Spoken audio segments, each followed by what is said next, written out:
to my channel. Today we are going to see how to prevent or block an application from accessing the internet on your Windows computer, guys. For that, go to search menu and type Defender Firewall. Defender Firewall opens up Windows Defender Firewall. Open it. In here you need to go to outbound rules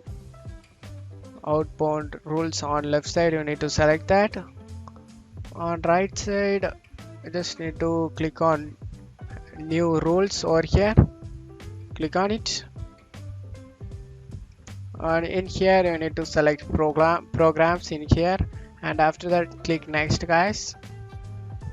In here you just need to navigate to the program directory, or specifically the programs you are trying to block here. For example, I'm gonna do it in Internet Explorer, guys. For example, I'm doing it in Internet Explorer.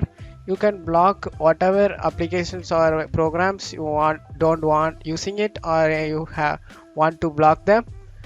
You just want to click on that, and after that click open, guys. Click on it, and after clicking that program, click next, guys.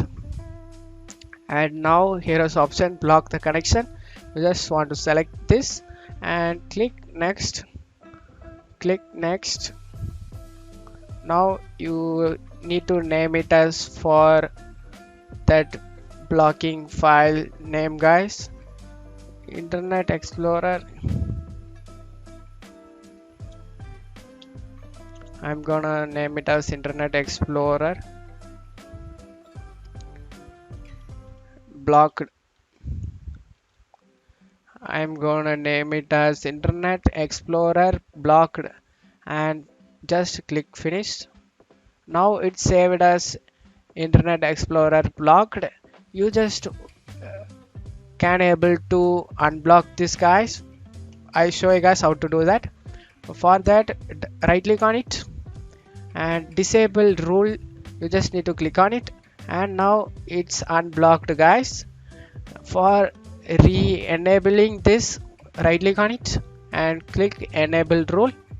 Suppose you don't want this rule, you just want to click on the rule, and right side here is option, guys, delete rule, and here is option also disable rule, and you can select like this also. Right click on it and click delete. Now the rule has been deleted, guys. This is the way to add or delete or disable the rule. That's it for today's video. I hope this tutorial definitely helpful, guys. Give me a like and subscribe. Thank you.